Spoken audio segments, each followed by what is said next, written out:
अस्सलाम वालेकुम एवरीवन। आज हम ट्राउज़र के ऊपर ट्राउज़र रख के कटिंग करना सीखेंगे। ये देखें जी, जे डॉट का ट्राउज़र है और ब्रांड्स वाले जो हैं वो ट्राउज़र की कटिंग किस तरह से करते हैं, तो आज की वीडियो में मैं आपको स्टेप बाय स्टेप बताऊंगी। आपने वीडियो को फुल वॉच करना है, स्किप नहीं करना, क्योंकि वीडियो बहुत ही आपके लिए इन्फॉर्मेटिव होगी और बहुत से पॉइंट्स हैं जो आपको समझने का मौका मिलेगा। नीचे से देखिए, हमने फैब्रिक अपना इक्वल कर लिया है। अब हमने लेंथ के लिए निशान लगाना है, लेकिन उससे पहले हम पाइंचे की फोल्डिंग के लिए निशान लगाएंगे। आप अपने अकॉर्डिंग फोल्डिंग रख लीजिए। अब इसके बाद देखें, हमने यहाँ पे ट्राउज़र को इस तरह से रखना है, पाइंचे को बिल्कुल मिला के रखना है जहाँ पे हमने मार्जिन वाली लाइन लगाई है। अब हम ऊपर लेंथ के लिए जो है वो मार्किंग करेंगे, ठीक है।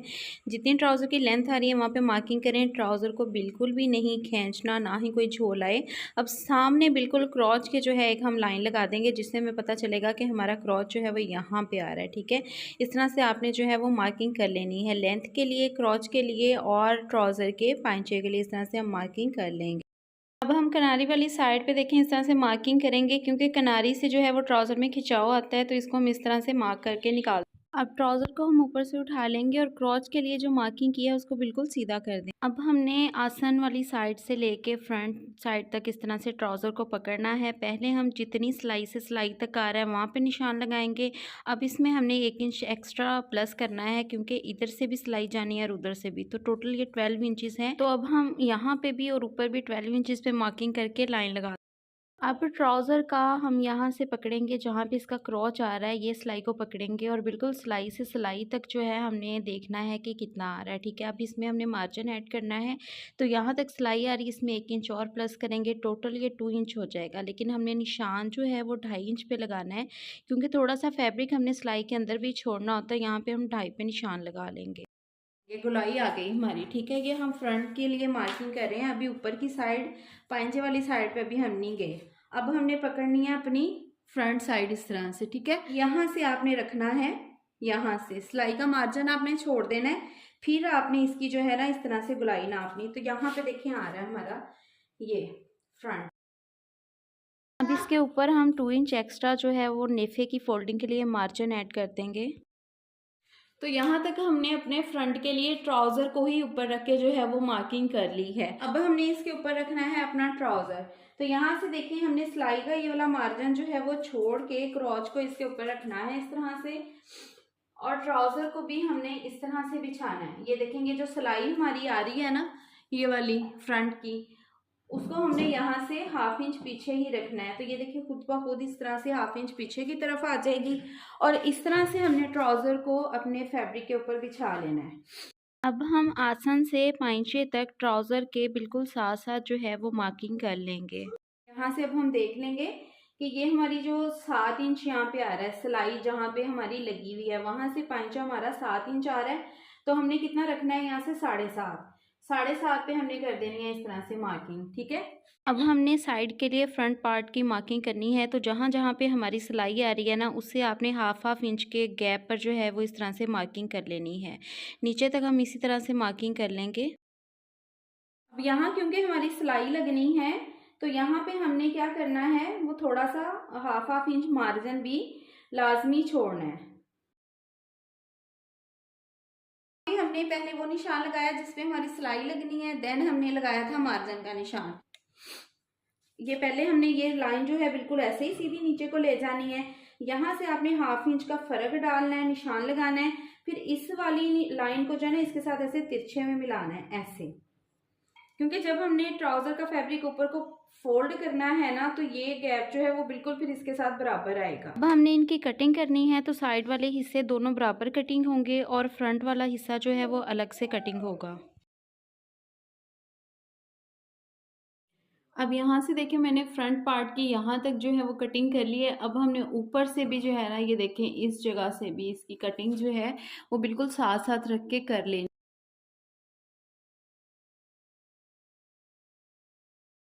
अब देखिए, फ्रंट पार्ट की कटिंग है जो वो हमारी हो चुकी है। अब हमने क्या करना है कि आप चाहे इधर से गैप छोड़ लें चाहे उधर से छोड़ लें, बात एक ही है। कुछ लड़कियों को ना यहाँ से समझ नहीं आती, तो मैं क्या करूँगी, इसको हम 2 इंच तो तकरीबन जो है ना वो इस तरफ को आगे की तरफ कर लेंगे। यहाँ पे ना आप पहले इस तरह से इस तरफ भी एक लाइन लगा लें, जहाँ पे आपकी ये साइड आ रही होगी ना, तो आपने यहाँ फैब्रिक पे सीधी एक लाइन लगा लेनी है। और अब इसको हम यहाँ से देखेंगे कि ये हमारा गैप कितना है। तो ये 2 इंच का गैप हमारा जो है वो यहाँ से आ गया है और यहाँ तक हमने इस तरह ही इसको ऊपर तक 2 इंच का गैप ही छोड़ना है। अब नीचे पांचे वाली साइड से आपने क्या करना है, ये देखिए मैं आपके सामने ही इस फैब्रिक को भी इसके ऊपर पकड़ के इस तरह से सीधा करूंगी।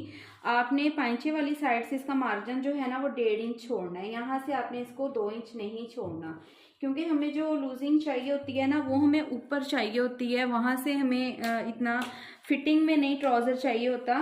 तो यहाँ से जो है ना आपने तकरीबन 1.5 इंच छोड़ना है। 1.5 इंच तक मैं इसको इस तरह से यहाँ से फैब्रिक को छोड़ दूंगी, ठीक है। क्योंकि ये जो स्टिच ट्राउज़र है ना, ये ब्रांड का जो मैं आपको दिखा रही हूँ, आप इसके यहाँ करीब से भी देख सकते हैं कि इसके ये पांचे वाली साइड से ना नीचे को आते आते मार्जिन जो है वो बहुत कम हो जाता है। ये देखें ऊपर साइड मार्जिन ज़्यादा जाएगा, ये देख सकते हैं आप करीब से भी, ये सिलाई लगी हुई है, ये देखें ऊपर साइड इसका मार्जिन जो है वो ज़्यादा जा रहा है और नीचे आते आते इसका मार्जिन जो है वो कम हो जाता है। अब ये जो हमारी मार्किंग आ रही है इस जगह पे जहाँ पे हमने क्रॉच बनाना है, यहाँ से उस तरफ से तो हमने देखिए 2 इंच का गैप दे ही दिया है उस वाले एरिए से, ठीक है। अब यहाँ पे हमने क्या करना है, 1.5 इंच का मज़ीद गैप देंगे यहाँ से नीचे देखें तकरीबन 8 इंच तक, ठीक है। आपने इसको जो है 8 इंच पे इस तरह से मार्किंग कर लेनी है और इसको इस तरह से आपने इस वाले निशान को ऐसे हल्का हल्का सा जो है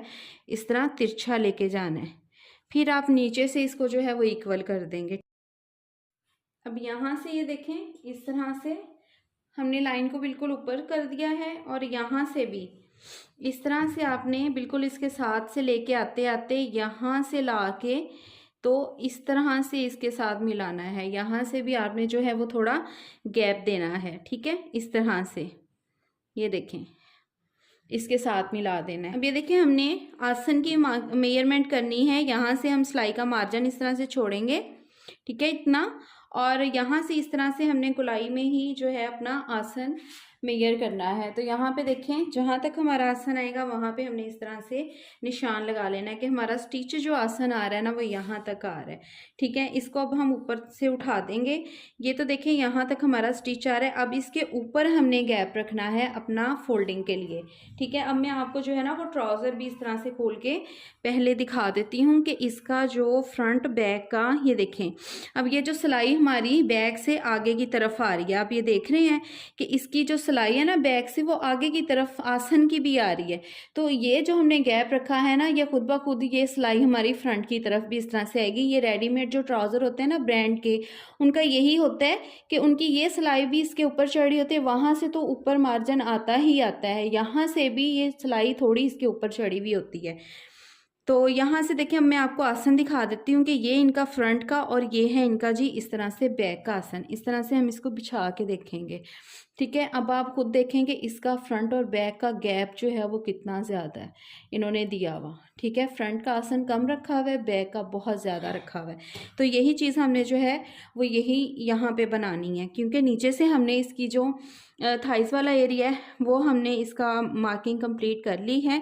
अब हमने यहाँ से देखें इस तरह से मार्जिन छोड़ना है अपना सिलाई का और देन हमने इस तरह से नाप लेना है अपना बैक का आसन। तो हमारा यहाँ पे आ रहा है।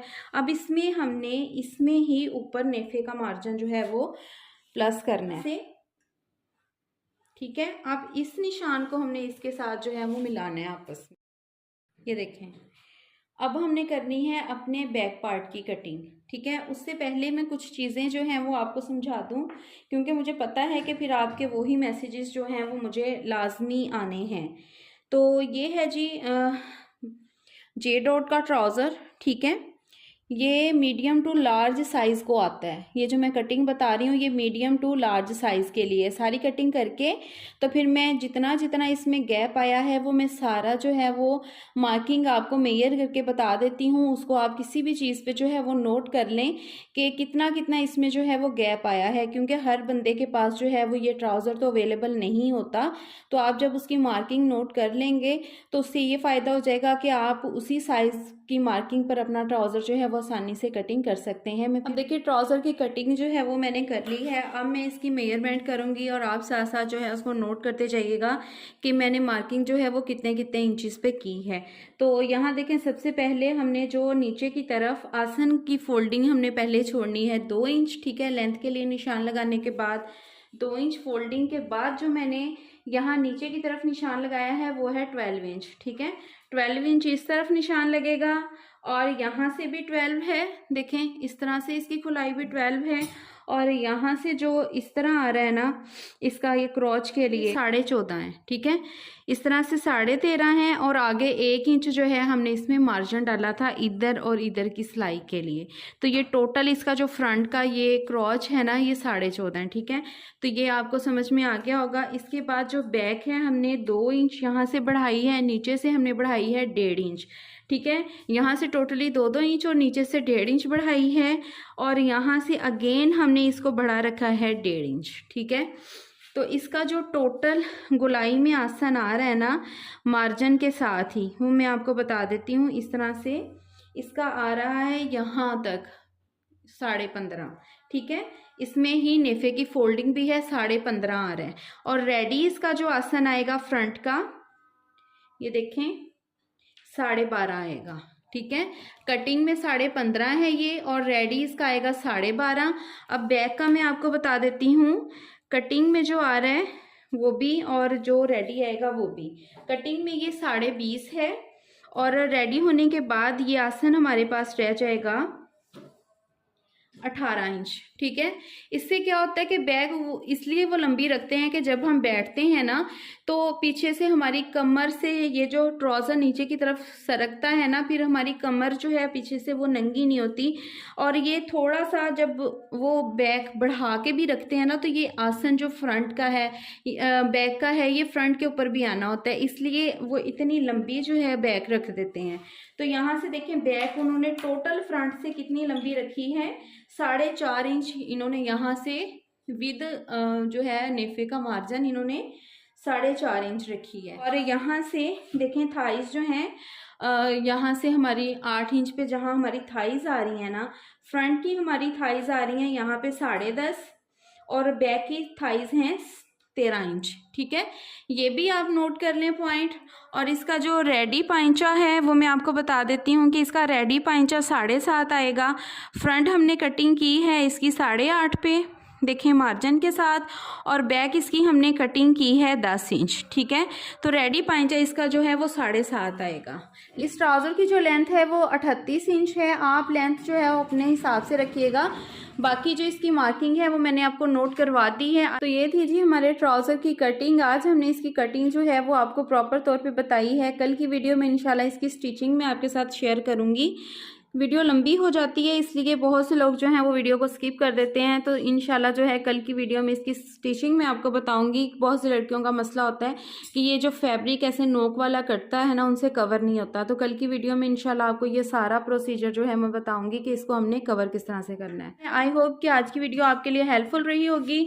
अच्छा, वीडियो अच्छी लगी हो तो लाइक करें और कमेंट में मुझे लाजमी बताइएगा। अगर आपको किसी भी चीज़ की समझ नहीं आई, मुझे इजाज़त दीजिए। मिलते हैं नेक्स्ट वीडियो में, तब तक अपना बहुत सारा ख्याल रखिएगा। अल्लाह हाफिज़।